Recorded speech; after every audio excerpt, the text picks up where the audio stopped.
So it of course is 4.0 season, or at least the season where you realize you don't have a 4.0 and you freak out. What is up, you guys? Welcome back to my channel. My name is Amanda Jewel, and if you're new here, hey, make sure to subscribe for more college videos, and I might be doing Vlogmas.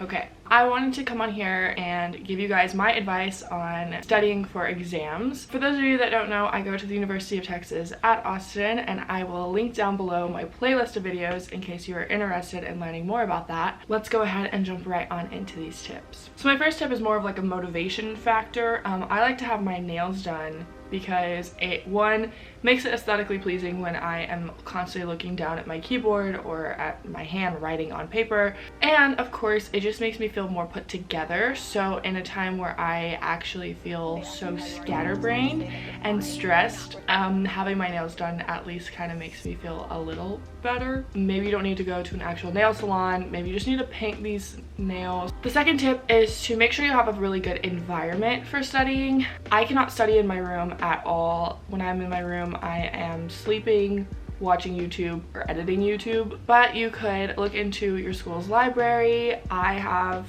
found that the best places for me to study are within my school's buildings. So looking into libraries or just quiet spaces that you could study on campus is a really great idea. Also, I love going to coffee shops. It's like I am a coffee shop office type of gal. I always love to have natural lighting and kind of like an aesthetic going wherever I am studying, especially plants. I love a good plant study spot. I suggest you printing out your reviews because a lot of my reviews are online and I just can't look at a screen and understand what I'm doing. So actually printing out the material, highlighting, marking it up, writing down things that you need to remember, or writing down answers is a great way to retain the information. With that being said, you could also use Quizlet and create flashcards, and these flashcards will then be generated into a review by Quizlet, which is really helpful.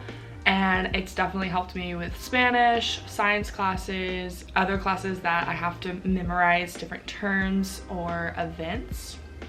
So Quizlet's a great online free resource that I feel like a lot of us have used in the past. One thing I used to do too was make a whole Quizlet and then print out my Quizlet because it would like have all of my terms and information side by side, and I should just go in and highlight, and that's always actually helped me for studying as well. Next is study groups. So I do suggest studying on your own for the majority of time, but if a group of people are all studying the same material, it can help to kind of bounce off of each other's learning styles, because that's what helped me recently in one of my classes. I tried studying by myself up until the third test, and when I went to study with a group of people, hearing them talk about the subject matter out loud was, one, more entertaining, and two, actually helped me retain the information. And I got a 94 on the test compared to the 59 I got from my prior study methods. Of course, doing the practice problems really helps. I'm in a couple classes that the professor provides practice problems, and so doing those really helps because it gets you an idea of what's going to be on the test and also allows you to see how much you actually know other than just memorization. And then of course, if it's a hard subject or just a subject you're not really sure what to study, definitely talk to the professor and ask how you can prepare for the test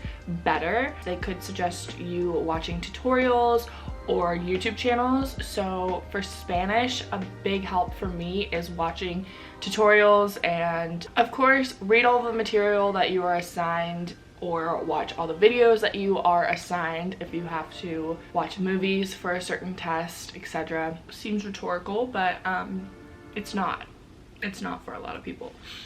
Just heads up. Okay, sick. And then a big thing is self-care. So if you are really stressed out about this test or exam season, taking care of yourself is the best thing that you can do.